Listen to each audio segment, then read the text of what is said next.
എല്ലാവർക്കും നമസ്കാരം. ഫാസിൽ മുഹമ്മദ് സംവിധാനം ചെയ്ത ഫെമിനിച്ചി ഫാത്തിമ എന്ന് പറഞ്ഞ സിനിമ കണ്ടു. ഫാത്തിമ. ഇതൊരു വെൽ റിട്ടൺ ആയിട്ടുള്ള ഔട്ട്സ്റ്റാൻഡിങ് പെർഫോമൻസ് ഉള്ള ഒരു എന്താ പറയുക, ഉറപ്പായിട്ടും കണ്ടിരിക്കേണ്ട ഒരു സിനിമയാണ്. ഒരിക്കലും നിങ്ങൾക്കൊരു റിഗ്രറ്റ് ഉണ്ടാവില്ല. ഒരു ഗുഡ് വാച്ച് അല്ലെങ്കിൽ മസ്റ്റ് വാച്ച് ആയിട്ടുള്ള സിനിമയാണ്. സിനിമയുടെ ടൈറ്റിൽ പറയുന്ന ഫെമിനിച്ചി ഫാത്തിമയിലെ ഫാത്തിമയായിട്ട് ഷംല ഹംസ എന്ന് പറയുന്ന ആർട്ടിസ്റ്റാണ്. പുള്ളിക്കാരിയുടെ പെർഫോമൻസ് ടോപ്പ് നോച്ച്. അത് ആ വാക്ക് കുറവ് ഒരു വാക്കില്ല. ടോപ്പ് നോച്ച് പെർഫോമൻസ് ആണ്. പുള്ളിക്കാരി മാത്രമല്ല, എല്ലാ ആർട്ടിസ്റ്റുകളും ഇതിനകത്ത് ടോപ്പ് നോച്ചാണ്. ഈ ഷംല ഹംസ എന്ന് പറഞ്ഞ ആർട്ടിസ്റ്റിൻ്റെ രണ്ടാമത്തെ മൂവിയാണിത്. ആദ്യത്തേത് 1001 നുണകളാണ്. അപ്പോൾ ഈ രണ്ടാമത്തെ മൂവിയിൽ വരെ ഇങ്ങനെ പെർഫോം ചെയ്യാന്ന് പറഞ്ഞു കഴിഞ്ഞാൽ ഇത് ഭയങ്കര എക്സ്പീരിയൻസ്ഡ് ആയിട്ടുള്ളൊരു ആർട്ടിസ്റ്റ് ചെയ്ത പോലെയാണ് പെർഫോം ചെയ്തിരിക്കുന്നത്. അത് നിങ്ങൾക്ക് സിനിമ കാണാൻ മനസ്സിലാവും. ഇത് ഫാത്തിമ എന്ന് പറഞ്ഞ ക്യാരക്ടർ പുള്ളിക്കാരിയാണോന്നോ അല്ലെങ്കിൽ പുള്ളിക്കാരിയുടെ ജീവിതമാണ് ഇവിടെ കാണിക്കണമെന്നോ അങ്ങനെ തോന്നിപ്പോകും. കാരണം അത്ര ഫാത്തിമയായിട്ട് ഇങ്ങനെ ജീവിക്കുക എന്നൊക്കെ പറയും, അതുപോലെയാണ് പെർഫോം ചെയ്തിരിക്കുന്നത്. ഇത് പൊന്നാനി എന്ന് പറഞ്ഞൊരു സ്ഥലത്ത് നടക്കുന്ന, അവിടുത്തെ ഒരു കൺസർവേറ്റീവ് കമ്മ്യൂണിറ്റിയിൽ നടക്കുന്നൊരു കഥയാണ്. അപ്പോൾ ഫാത്തിമയുടെ ഹസ്ബൻഡ് അഷ്റഫ് ഉസ്താദ്, അത് പുള്ളിക്കാരൻ കുമാർ സുനിൽ എന്ന് പറഞ്ഞൊരു ആർട്ടിസ്റ്റാണ്. പുള്ളിക്കാരനും ഒന്നിനൊന്നും മെച്ചം, അതിൽക്കും മേലെ അല്ലെങ്കിൽ അതുപോലെ തന്നെ പെർഫോം ചെയ്തിരിക്കുകയാണ് പുള്ളിക്കാരനും. പിന്നെ ഇവർ രണ്ടുപേരും വീട്, ഇവർക്ക് 3 മക്കളുണ്ട്. പിന്നെ ഈ അഷ്റഫിൻ്റെ ഉമ്മ, അങ്ങനെ ഇവരുടെ വീടാണ് കാണിക്കുന്ന പടത്തിൽ മൊത്തം. അപ്പോൾ ഈ വീട് തന്നെയാണ് മീൻസ് ഒരു 90% ലൊക്കേഷൻ. അപ്പോൾ ഫാത്തിമ ആണ് ആ വീട്ടിലെ ഫുൾ കാര്യങ്ങൾ നോക്കണേ. അതായത് ഹസ്ബൻഡ് പുറത്ത് പോയി പണിയെടുക്കും, ഭാര്യ ഫുൾ വീട്ടിലെ പണികൾ ചെയ്യണം. ആ ഒരു പരിപാടിയാണ്. രാവിലെ എണീക്കണ തൊട്ട് ഹസ്ബൻഡിന് ബ്രഷും പേസ്റ്റ് എടുത്ത് കൊടുക്കുക, പിള്ളേരെ റെഡിയാക്കുക, കുക്ക് ചെയ്യുക, ഇളയ കൊച്ചിനെ അംഗൻവാടി വിടുക, ബാക്കിയുള്ള കാര്യങ്ങൾ ചെയ്യുക. അങ്ങനെ back to back out and out വീട്ടിലെ പണികൾ മൊത്തം ചെയ്യണ ഫാത്തിമയിൽ നിന്നാണ് കഥ സ്റ്റാർട്ട് ചെയ്യണേ. ഇത് ആക്ച്വലി നമുക്ക് പടം കണ്ടു തുടങ്ങി എന്താ പറയുക, ഇത് സിനിമയാണെന്ന് തോന്നുകയേ ഇല്ല. അങ്ങനെയാണ് ഇതൊരു പക്ക റിയലിസ്റ്റിക് മേക്കിംഗ്. ഇതൊരു ആക്ച്വലി ആദ്യത്തെ ഒരു 15 മിനിറ്റ് വരെ പടത്തിൽ ബാക്ക്ഗ്രൗണ്ട് സ്കോർ പോലും ഇല്ല. ആദ്യത്തെ 15 മിനിറ്റ് SFX മാത്രം, സൗണ്ട് എഫക്ട്സ് മാത്രമാണ് ഉപയോഗിച്ചിട്ടുള്ളൂ. പിന്നെ ഇവരുടെ ഫാത്തിമയുടെയും ഈ അഷ്റഫിൻ്റെയും പിള്ളേരുടെയൊക്കെ പെർഫോമൻസ്, പിള്ളേരൊക്കെ പെർഫോം ചെയ്തിരിക്കുകയാണ്. പിള്ളേരൊക്കെ ഇങ്ങനെ ജീവിക്കുകയാണെന്ന് നമുക്ക് തോന്നുന്നു. എല്ലാവരും അങ്ങനത്തെ പെർഫോമൻസ് ആണ് നടത്തിയിരിക്കുന്നത്. ഗ്രേറ്റ് ഇന്ത്യൻ കിച്ചൺ സിനിമയിൽ പറയുന്ന കാര്യങ്ങളൊക്കെ തന്നെയാണ് കൂടുതൽ ഈ സിനിമയിൽ പറയുന്നത്.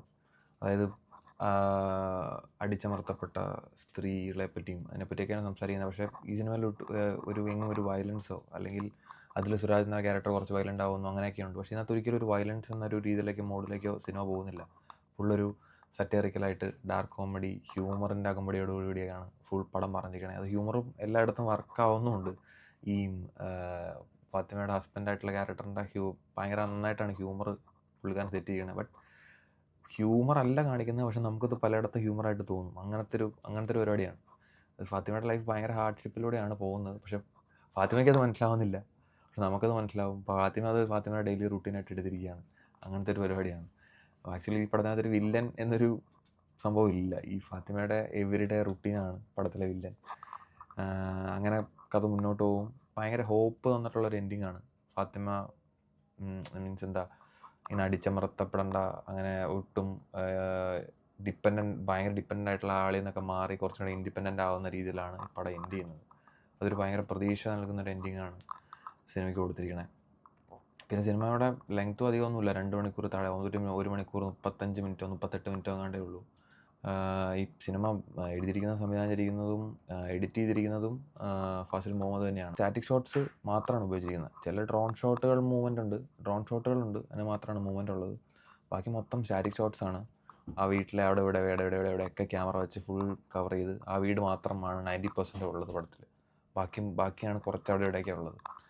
അതിനകത്തൊരു ഷോട്ടുണ്ട്, ഈ ബെഡ്, വേറൊരു സുഹൃത്തൊരു ബെഡ് തരാമെന്ന് പറയുന്നത്, ആ വീട്ടിൽ പോയി ഒരു ബെഡ് എടുത്തുകൊണ്ട് വരുന്നതും അത് പോസ്റ്റർ ഉപയോഗിച്ചിട്ടുണ്ട്. അതല്ലാതെ ഈ ബെഡ് തിരിച്ചു കൊടുക്കാൻ ഫാത്തിമ പോകുന്ന ഒരു സീനൊക്കെ ഉണ്ട്. അതൊക്കെ ഒറ്റയ്ക്ക് ഫാത്തിമ എന്ന് പറഞ്ഞ ക്യാരക്ടർ ഈ ബെഡ് പിടിച്ചുകൊണ്ട് പോകുന്നതൊക്കെ എന്താ പറയുക, ഭയങ്കര വൈറ്റ് ഷോട്ടിൽ നമ്മളിങ്ങനെ കാണിക്കുകയാണ്. അപ്പോൾ ഈ ഒരു ബെഡുമായിട്ട് പുള്ളിക്കാരി ഇങ്ങനെ നടക്കുന്നതൊക്കെ നമുക്കിങ്ങനെ കാണാം. അതൊക്കെ ഒട്ടും എളുപ്പമല്ല, അത്രയും വെയിറ്റുള്ള ബെഡ്. അതൊക്കെ ആക്ച്വലി അങ്ങ് ചെയ്തിരിക്കുകയാണ്, ഇവിടെ അങ്ങ് ജീവിക്കുകയാണ് പുള്ളിക്കാരി. അപ്പോൾ അതൊക്കെ ഭയങ്കര എന്താ പറയുക, അപ്രീഷിയേറ്റ് ചെയ്യേണ്ട ഒരു വർക്കാണ്.